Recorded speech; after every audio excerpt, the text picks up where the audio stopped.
pensar, aprender e brincar com a matemática. Esses foram os objetivos da gincana, realizada pela professora Sueli Brito, com os alunos da 2ª série da escola Classe 304 Norte, em Brasília. E apesar de ser uma competição, todos saíram ganhando. Veja a reportagem.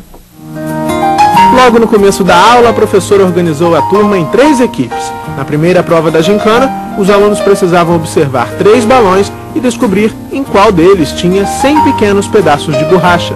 E a organização do trabalho foi fundamental. Os 3 grupos apostaram no balão amarelo e se enganaram. Ninguém marcou ponto. Hora do segundo desafio, organizar em ordem crescente fichas com registro da altura de cada um dos alunos escritas em centímetros. Primeiro, junto com a professora, eles leram as fichas. Rogério, 118. Luan, 127. Patrick, 127. Jéssica, 124. 124 o quê, hein? 124 centímetros. Não? É centímetros. É centímetros? Você tinha pensado em quê? Eu tinha pensado que tinha 1,24 m. Em seguida, as equipes partiram para o trabalho. Todos mexeram e remexeram nas fichas, de olho nos pontos do placar. E quando a atenção se dispersa... 126 depois de 124?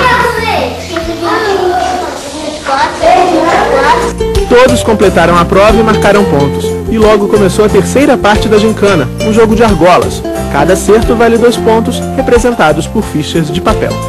Então, por exemplo, a equipe Rosabela acertou 5 vezes. Quantas fichas ela vai ganhar? 5 fichas?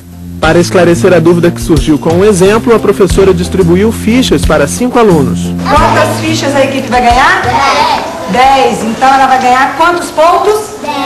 10. Entenderam?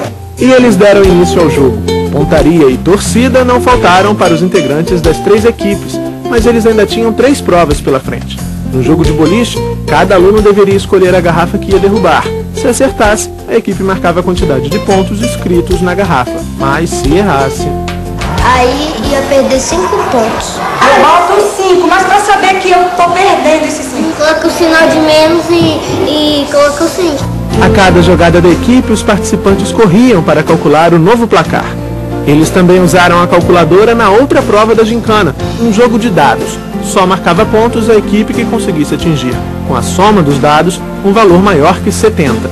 A caça ao tesouro é a última parte da gincana, pensando, aprendendo e brincando com a matemática. Nessa prova, o desafio da turma é dividir 30 balões entre si e descobrir com quantos balões cada um dos 15 alunos vai ficar. O resultado dessa conta é o tesouro, que está escondido aqui na entrada da escola. Os alunos receberam tiras de plástico para realizar a contagem e eles logo chegaram ao resultado final. A equipe verde ganhou a gincana, mas todos tinham motivos para comemorar. Eu descobri hoje que dá para brincar com os números. E eu já sabia dos números que dava para fazer as contagens. Um montão de coisa. Hoje eu descobri que a gente pode aprender com os números.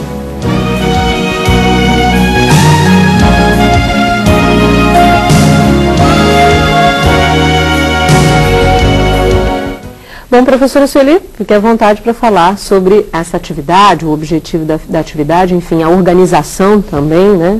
Bom, a organização da atividade, Bárbara, foi durante um bom período junto com as crianças, né? A gente conversou muito sobre a gincana e a elaboração, a gente buscou atividades que a gente já vinha desenvolvendo com eles, a própria ficha com as medidas, a gente tem 1 metro na sala, onde todas as crianças se medirem e tem lá marcado o nome de cada uma delas, aí a gente usa, né, essas medidas para estar trabalhando ainda a questão dos números.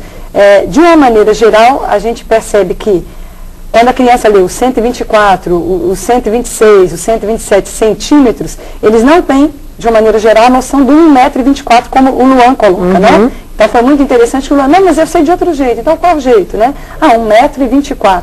E aí o Luan traz para a gente uma nova discussão que aconteceu no dia seguinte. O que é 1 metro, gente? Vamos descobrir o que é 1 metro para ser 1,24 m, né? A própria atividade com os boliches, as crianças ajudaram a juntar as garrafas, a preencher as garrafas com as quantidades que tinham no rótulo, porque cada garrafa tinha um número, né? E a quantidade de bolinhas amassadas correspondia ao número que estava escrito na garrafa. Então, eles ajudaram a construir essa gincana trabalhando com os números. E trabalharam com os números participando da gincana. Mas quando você faz uma proposta como essa, você sabe que objetivos você quer alcançar lá no final. Exato. E isso é pensado e planejado para ter chegar a algum lugar com essa atividade. E a gente sabe também, Bárbara, que com uma única atividade a gente não vai conseguir fazer com que todas as crianças tenham as mesmas aprendizagens, né? Então, ao longo do ano, as várias possibilidades é que vão permitir a aprendizagem. Tá certo, a gente volta com a Mônica, que tem outras perguntas. Os cursistas e coordenadores do teleposto do Centro de Ensino Médio José Alves de Assis, no Tocantins, querem saber como desenvolver no aluno habilidades para a vida. Professora Solange, de uma certa forma, esse foi um pouco discutido ontem, mas eu acredito que eles estejam falando já a partir dessa alfabetização com os números, né? O que é alfabetizar com os números para a vida, né? Eu tive vou relatar mais uma experiência, não está muito distante. Uma aluna que está sendo trabalhada, um dia, ela estava com algumas dificuldades, eu não conseguia entender o que estava acontecendo. Poxa, eu faço tudo, aquela coisa, né? Trabalho muito com ela, oportunizo. E eu fui e perguntei assim para ela, para que servem os números? Aí ela me olhou, aí o olhinho, né, pensou e falou assim, para escrever palavras, frases, nomes. Eu falei, me mostra então o que são números. Aí ela me mostrou. E aí eu vi que ela sabia o que era número, mas realmente ela sabia só o que era número, mas para ela ainda não tinha entendido para que serviam os números. Aí eu saí com ela pela escola perguntando, aqui tem número? Tem. Aí, por exemplo, eu não lembro exatamente a sequência, mas aí achamos o número de um telefone. Eu falei, aí ela me mostrou, aqui tem número. Eu falei, que número, que é isso? Que número é esse? O que ele está representando? É o número do telefone. Aí achamos número de porta de sala, número do telefone, endereços e várias situações onde o número se encontrava. E saí da escola, né, achamos o número da quadra e a placa do carro. Quando chegamos na placa do carro, eu aproveitei o momento, porque a professora já tinha conversado comigo, uma outra professora, sobre a questão da identidade, né, da certidão de nascimento, que ela não tinha entendido para que servia isso, para que era isso. Aí eu vi a placa do carro, falei, você sabe o que é isso? Ela falou assim, é o nome do carro. Ela falou, não, o nome do carro é Palio, é Celta, e ela deu a marca do carro. É o nome do carro. Ela, como assim? Aí eu fui até a minha bolsa, peguei os documentos do carro e mostrei, olha aqui. Mostrei o meu carro, a placa do meu carro e mostrei para ela, tá aqui, ó, esse é o nome do meu carro, sabe por quê? Aí não respondi, né? E fui questionando para que ela entendesse que aquilo era o número que identificava o carro. E depois disso, no que eu vi que ela havia entendido, eu levei ela até a secretaria da escola, onde cada aluno também tem um número. Eu não sabia qual era o número dela. E dei o nome dela, a secretária achou, né, colocou, e aí deu deu esse número para ela, ela digitou no computador e aí apareceu o nome dela, a foto dela, tudo, os dados cadastrais dela.